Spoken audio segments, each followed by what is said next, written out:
Welcome to We Don't Die, where my goal is to give you evidence that although our bodies disappear, we survive physical death. Every episode, we explore this topic with men and women who have some incredible stories to share, and many of them have made sharing the reality of life after death their life's purpose.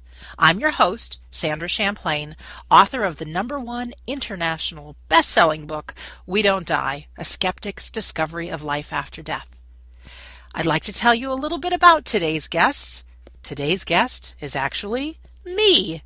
This is the very first episode of We Don't Die, so I thought I'd give you a little bit of information of what the show's about. You can also hear my story and why I've started it. I'm going to do my best on every episode to keep it around 30-35 minutes, but I do have an instinct that some of the interviews will go a little longer. For me, I have been on the life after death journey looking for evidence for about 15 years, so to be able to sum it up in 30 minutes, it's not going to happen. What I've done is I've created a web page for this show, and the web page is WeDon'tDieRadio.com. And on WeDon'tDieRadio.com, you'll find out information about the guests we've had. Some of them I'll even put their pictures up. We often will talk and refer back to maybe a video that the guest has online or their website. Some of them are authors, some of them write blogs. So on WeDon'tDieRadio.com, we will have links so that you can find out more. And I've also created what I call the Insiders Club.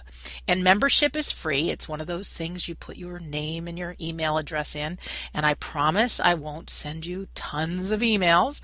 And you can cancel, of course, at any time.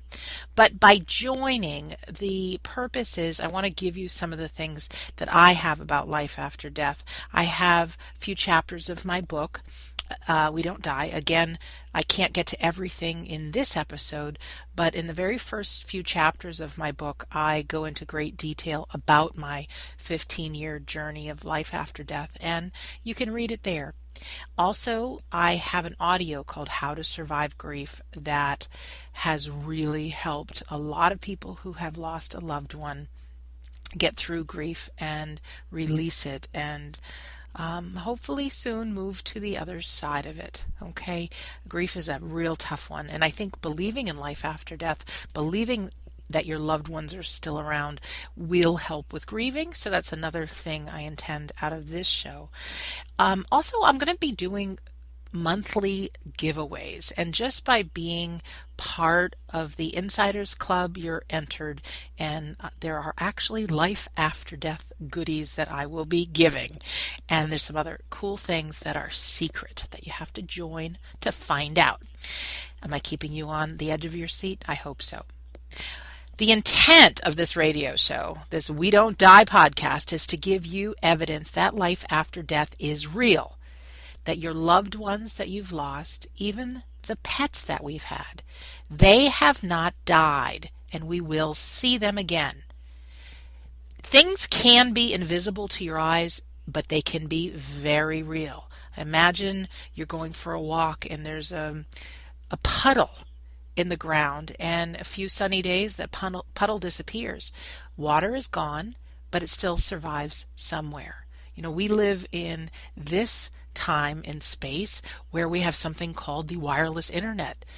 I don't know if anybody knows how exactly we're all connected right now wirelessly, but there is an invisible world going on around us that we cannot see, but it's very, very real.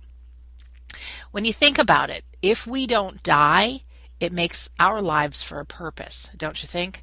I talked to one gentleman who I asked him, what do you think the point is of being here on Earth, really, if we don't die? And he said, you know, when we go to college and things are great and we learn and we're taking all the notes and we can even get straight A's or A pluses in the courses, it's not till we get out on the job in the real world that we actually learn and can apply things. So he kind of equated being in a college course and then going out into the field as to being in heaven and then coming to earth.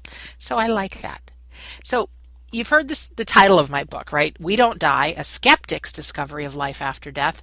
Well, I am as curious as you are about some of the guests that are coming onto this show. Is this guest going to be someone that can convince me of life after death with their story? So I haven't met these people yet. A few of them I have, but I have a concern. Are they going to be these new agey kind of people, spiritual people, talking in the big metaphysical words? I hope not. But we're in this adventure together, and we might get some of that. So my request for you and for me is that we listen for the gold. We go into every interview thinking there's something here for my life, as opposed to judging and assessing, which is so easy to do. And if you know someone who'd be the perfect guest, please, please, please let me know. Go to WeDon'tDieRadio.com, and there's a place to contact Sandra. And guests of our show can be anyone that has got a real good story of why they believe in life after death. Can be people that have had a near-death experience and have crossed over and had a few glimpses of the other side.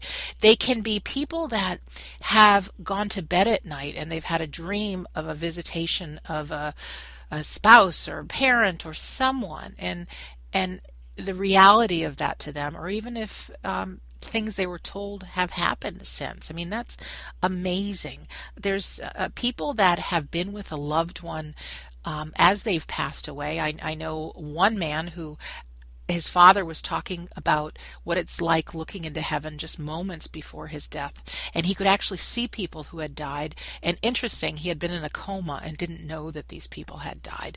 So that is very cool. Or even, we have friends and even ourselves that might have gone to a medium and have one of those experiences that there's no question that our loved one is still around, because this medium could not know that information. So if you know somebody that'd make a perfect guest, even if they want to come on for 10 minutes and tell a brief story, I'm all about that. So have you ever had the experience when you hear somebody's story and you get goosebumps?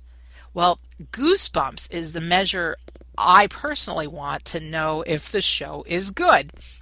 So as the interviewer, I want to listen because I've never heard these folks for the first time. And if I get the goosebumps, I'm hoping you do too. And I really do appreciate your feedback and your honesty. iTunes is one of the places that this podcast will go. And on iTunes, there is a place where you can rate and review the show. And I wouldn't mind at all if you did that. Give me 1 star if you think it's missing something, and let me know what it's missing and what you'd like to see. Give me 5 stars. Tell me what works. Did you get the goosebumps? Yes, no. I'd love it. I would love to hear from you too. So you might have the skeptical mind like me that, Sandra, you'll have to convince me in this, and that's okay. I want to forewarn you of something. We all have a skeptical mind. I think so. I think we're born that way. And it tells us what's true and what isn't true.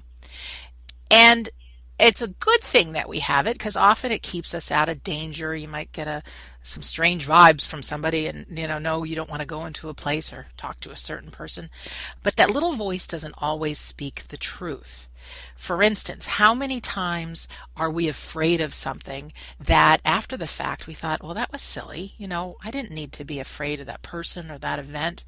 Or when we wake up in the morning, when you look in the mirror, are you filled with power and how gorgeous you are and how great your day's going to be? Or does your voice tell you to hit the snooze button and that today's going to be an awful day and have you fear what's coming? Do you have a voice that might say that you're unlucky in love, you're destined to be single, you're unattractive, that your life would be better if you were thinner? We all have a voice. And as far as it relates to this show, I want to tell you that voice isn't always right.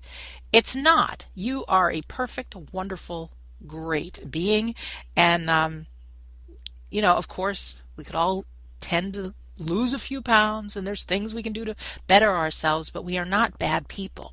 So your voice in your head might try to tell you, I don't know. Oh, this guest is a lunatic, or Sandra doesn't know what she's talking about, or whatever that may be. And I'm going to ask you, even though these thoughts come up, try to be in the present moment. Try to be on the edge of your seat listening that there's something in this interview that's going to help me in my life today. Be present, try not to judge, listen, and if all else fails, leave me a review on iTunes that maybe not so good. Um, Conversations can be changed. I really am out to have the people on planet Earth believe that life after death is real. Because if we are not afraid of dying, if we really know that the moment we close our eyes here on Earth, the last time that we're going to open them somewhere else, and that we're going to be reunited with our loved ones, and that our life here on Earth was for a purpose, then I think we can live a different kind of life now. What would it be like to live your life with courage, with power, with being able to say the things you want to say as opposed to being on mute? So often we're afraid to speak, but there's something we want to say. What would it be like to be free in your life? What would it be like to go after your dreams and fulfill them? And I think, thousands of years ago, people believed the earth to be flat. Now, they didn't just believe it, they knew it. It was truth. However, it has been proven that our earth is round. And it took a long time for people to buy into that. But you know what? It's the truth.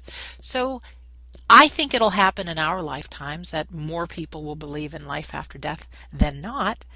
But we'll see. But that's why I'm out here. And also selfishly, I know when I hear these stories, I get motivated. And so I'm hoping that we all do, that we all can use a half-hour episode and be motivated in our life and take some risks.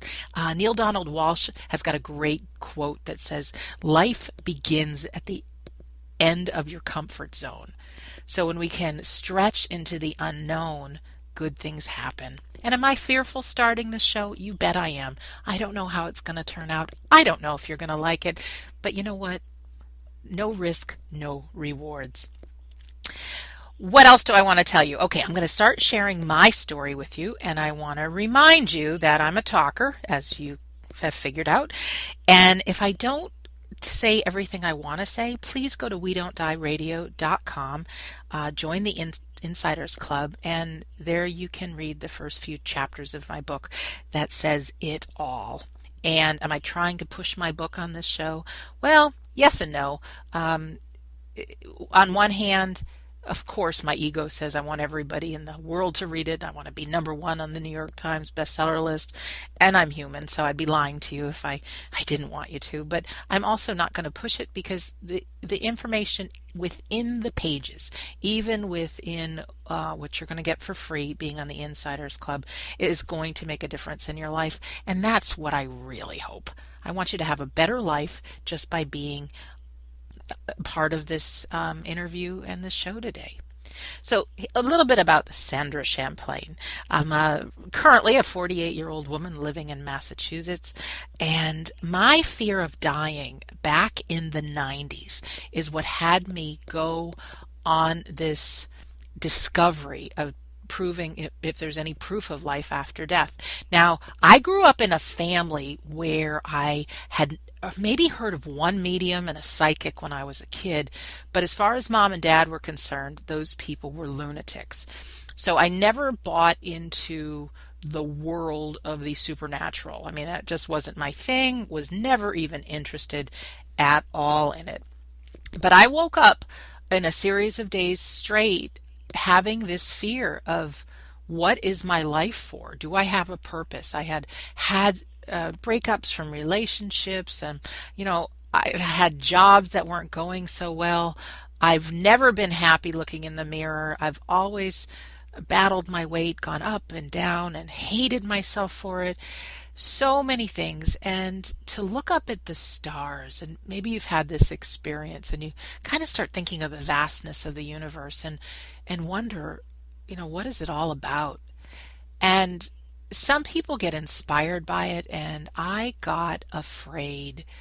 I needed to know what happens to Sandra Champlain after I die. Of course, I don't want to die, and I'm not interested in that, and I don't want any pain, but I had this real panic that when I died, like I'd be over.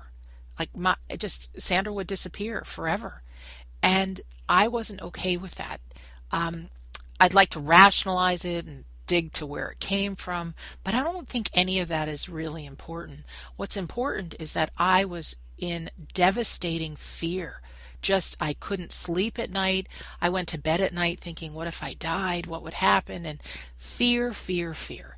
So I started, my first thing to do was turn to religion. Grew up Catholic, and I did as much reading as I could about the afterlife within my own religion. And not bad, not good, but there's stories of faith. I didn't read anything that made the fear go away. So I started studying other major world religions, and the more I dug, the more I saw common stories of religions believing in heaven or the afterlife or reincarnation, believing in something after death. Yet nothing gave me that concrete evidence I was looking for. Nothing.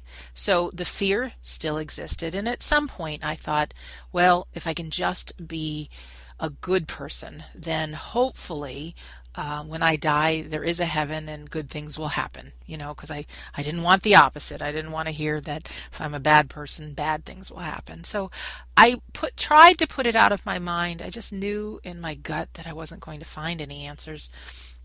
And lo and behold, I was introduced on a series of people that came into my life, and they were some new age people, and I didn't really go for that kind of thing, but one thing led to another, and I ended up having an opportunity to go to a stage show of a medium, and her name is Doreen Virtue, and I'm sitting in the audience just as skeptical as can be. And of course, people would get up and ask a question, and Doreen would not only give an answer, but she'd tell them their grandmother Rose is sitting behind you, and she used to make you your favorite cream of tomato soup with rice when you were a kid, and she's the one who taught you how to knit, and this is the message she has for you. And in those moments, people would just cry, just I really touched. And, part of me thought, wow, that's cool. But the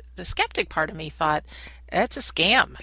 These people are plants in the audience, and eventually somebody's going to come looking for my money and try to sell me a book or something. And as the evening went on, of course, there was no scam. There was no sell for anything. The evening was over, and the evening was over. So this experience had me want to research Doreen Virtue. I found her website, and it's angeltherapy.com is Doreen's site. And lo and behold, she offered a 3-day course in mediumship. And the promise was, if you attended the course, you are someone who can accurately tell the deceased people around others. I don't know about you, but on one hand, I thought, there's no way that's possible. And on the other hand, now remember, I've got that fear of dying that was always there. And I had just seen that stage show, and I thought, gosh, if I could get some proof, if I could, or even if I couldn't see the deceased around others, if I could be around mediums, maybe that'll take the fear away. So back in 2002, I make my journey out to Laguna Beach, California, very secretly. I've taken a lot of self-help courses throughout my life. I'm always fascinated with what it is to be human and always trying to improve on myself, or, I take a retreat to lose weight and exercise. I do that sort of thing. So to the people in my life, I pretty much lied and said I was, going on to a course. I didn't say too much other than that. But I show up on this weekend retreat with Doreen Virtue.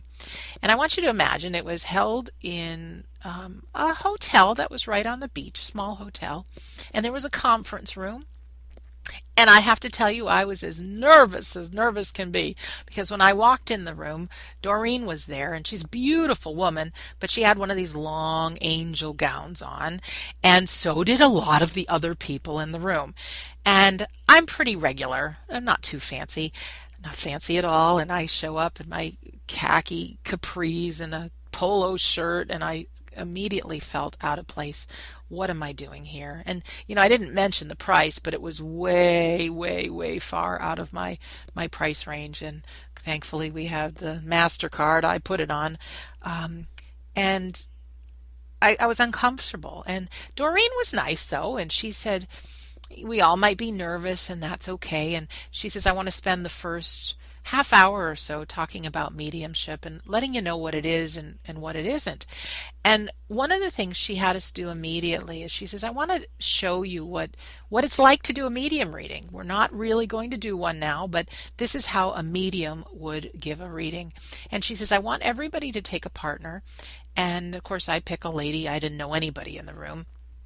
And so I said, hey, how about you? And she says, yeah, okay, how about you? And we pulled our chairs aside and we sat knee to knee.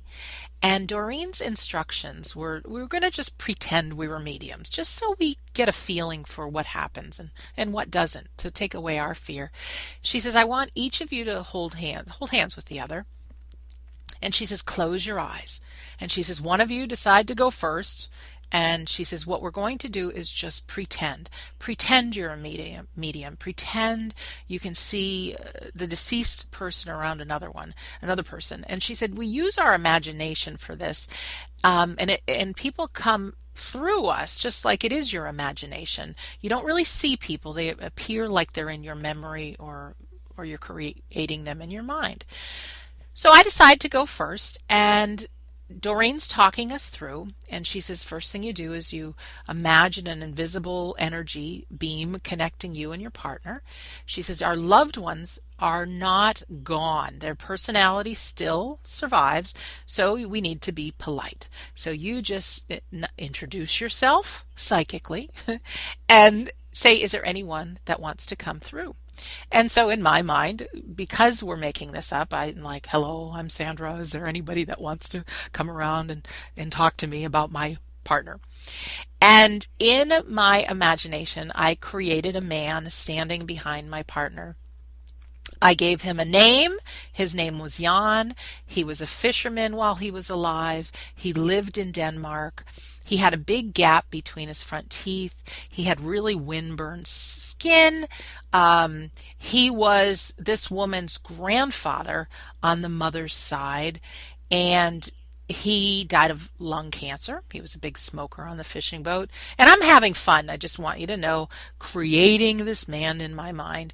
And he never told his daughter, which is this woman's mom, that he loved her while he was on earth. So the message was that she was to go back home and tell mom that, grandpa loves you. So I've got my eyes closed, and you just have to imagine I'm telling this woman the story pretty much like I told you. And I opened my eyes when I was done, like, okay, it's your turn. You try, you be the medium to me. And there were just streams of tears going down this woman's face. And she was shaking and just looking at me. And I still remember her blonde hair and her blue eyes just looking at me. And, I really thought I did something wrong. And she says, Sandra, my grandfather's name was Jan. He was a fisherman in Denmark. He died of lung cancer. Your description was perfect. And he never told my mom that he loved her. So for me, the disbeliever, I got my goosebumps measurement right now, to realize that not only is medium abilities real, but holy cow, I saw this like it was my own imagination, and it was real. This woman turns to me, and it's her turn to go now, and she sees a man standing behind me.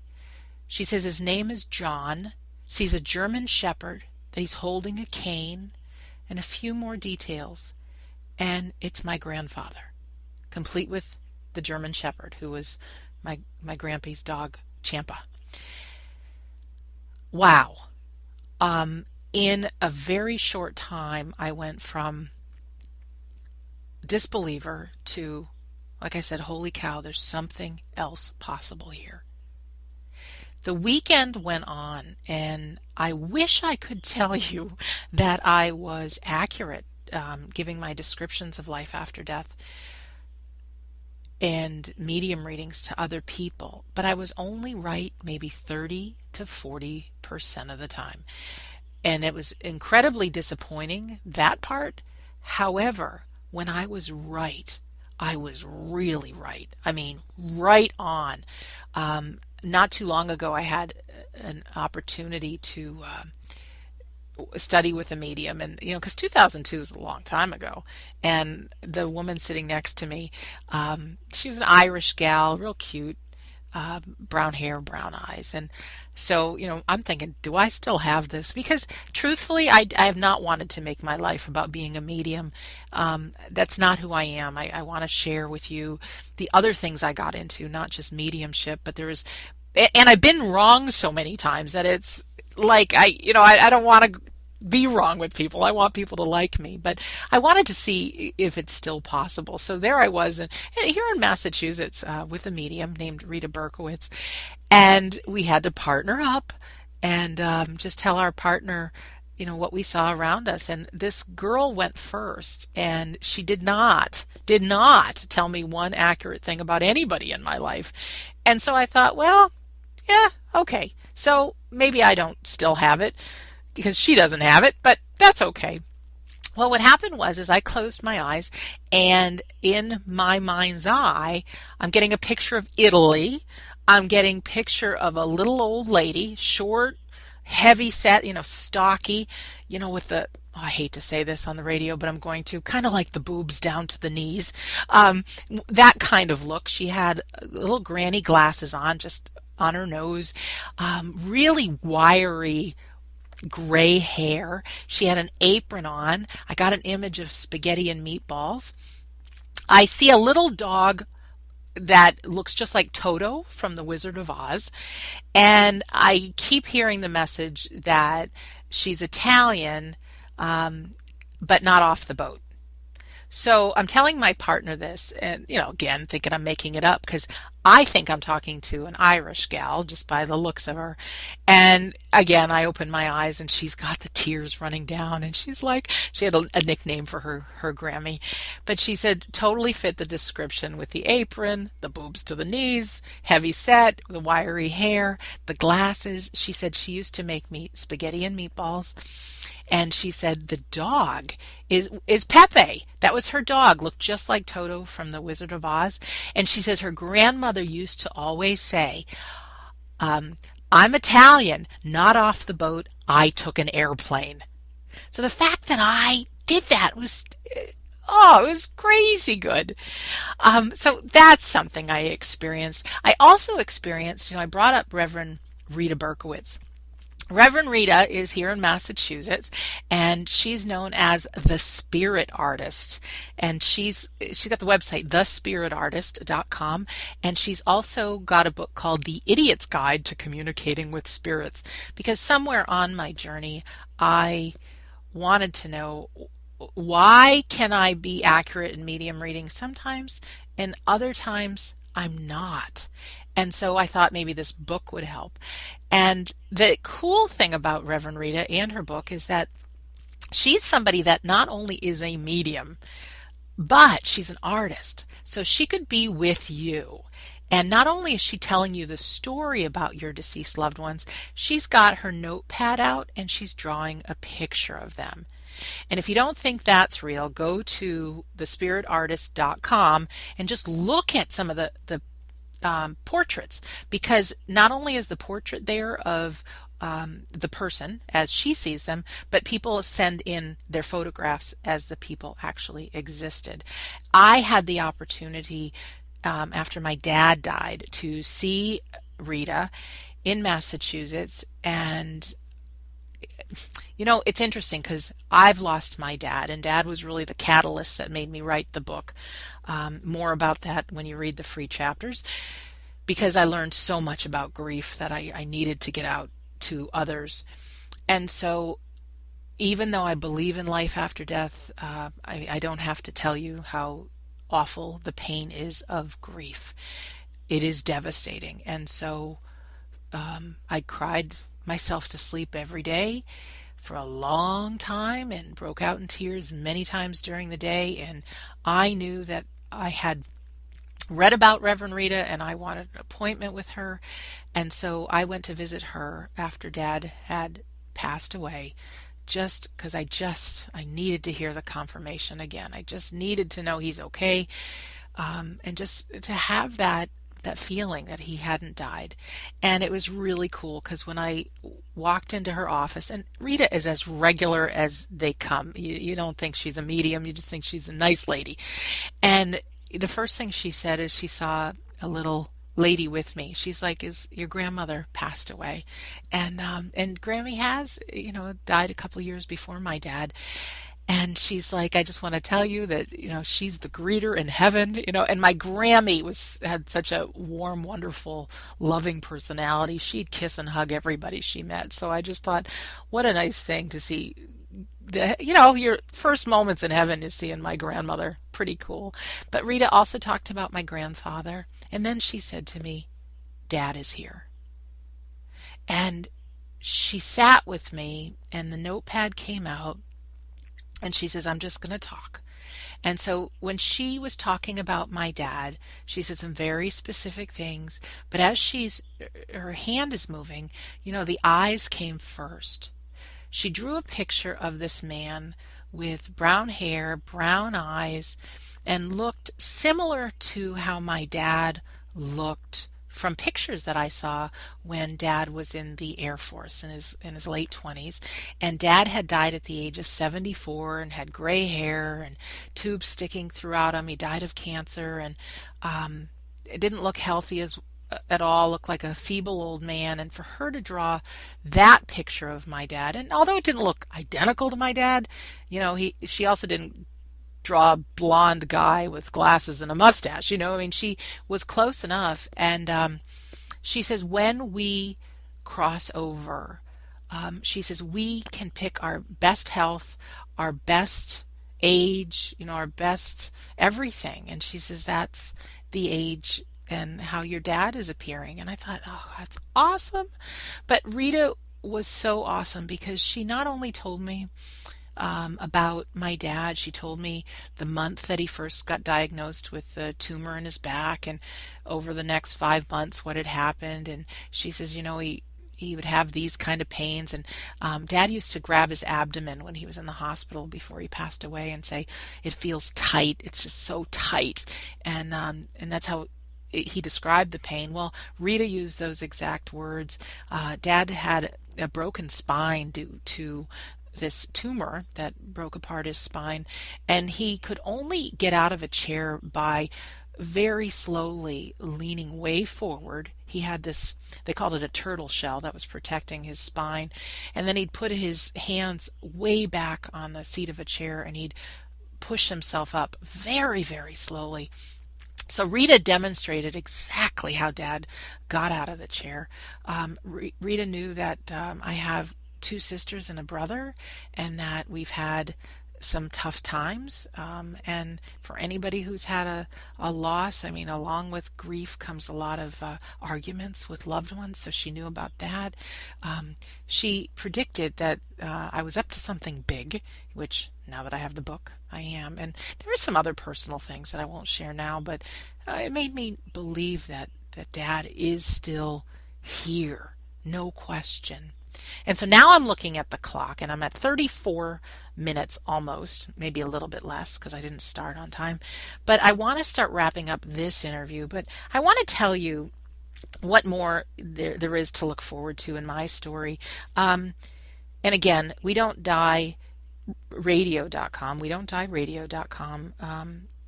Enter your name and your email address, and I'll send you the link that has the first few chapters of my book, which is a condensed version of my 15 years of trying to prove, is there life after death? I've taken courses with Raymond Moody, who's a doctor, who's a guy who coined the phrase near-death experience, and I talk in great depth about near-death experiences.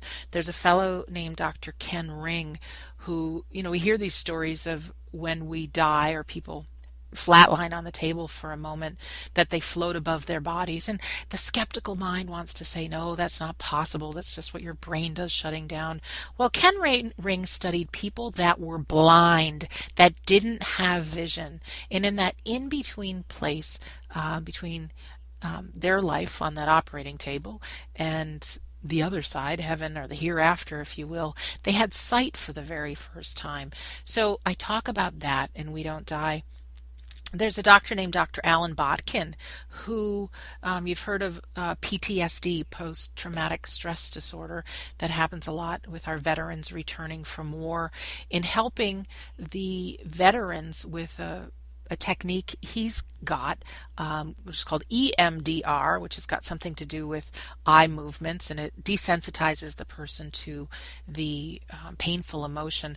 But by doing this, he actually was able to get people in a state of mind where they could accurately tell the deceased loved ones around others.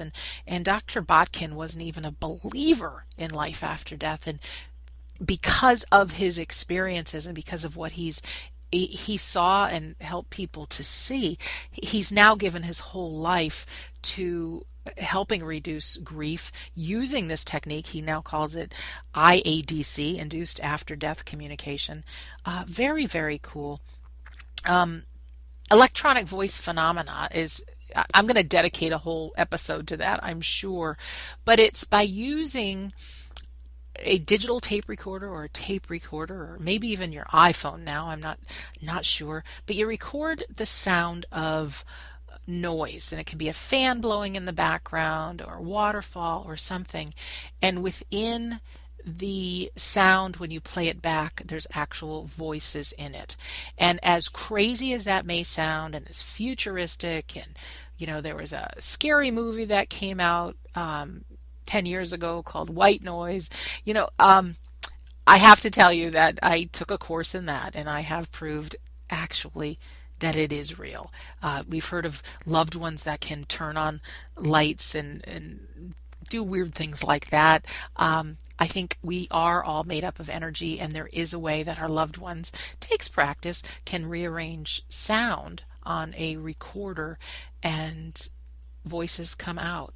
And gosh, I wish I could get into this longer right now, and I promise you that's like what I start out my book with is that story. But it's very, very much real, and I want you to know that there's no scary messages. There's messages of love. There's messages of healing. I mean, if you haven't talked to somebody in 40 years, what are you going to say? And most of the messages are things like, I love you, or I'm right here with you, things like that. So there's a lot of good to be had. It's not a world of the scary paranormal that I'm inviting you to. That stuff might exist. I don't know. In my 48 years, I've experienced good messages coming from the hereafter. I've experienced humor coming from the hereafter, and most importantly, love. So one more time, We Don't Die Radio.com, and I just invite you to read the first few chapters of my book. And what else can I tell you? I think that's it. We're going to wrap up a little longer than 30 minutes, but sorry about that. You'll learn hopefully you'll learn to love me, but you'll learn that I am real and I care and I'm out to make a difference. So I look forward to your feedback. I look forward to you being an active part of this show and that it makes a difference for you. So I'm hoping it did. And I'm just going to remind you, in the words of Neil Donald Walsh, life begins at the end of your comfort zone.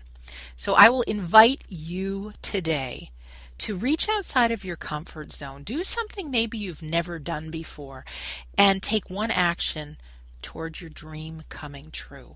because I can tell you we end up with the same results by doing the same things. Stretch into that little area of discomfort and you will be amazed at what happens. So this is Sandra Champlain, host of We Don't Die radio show, and I really want to thank you for taking the time and being here today. Thanks for listening. I got every finger and toe crossed that you'll tune in again, and we'll see you soon. Thanks again.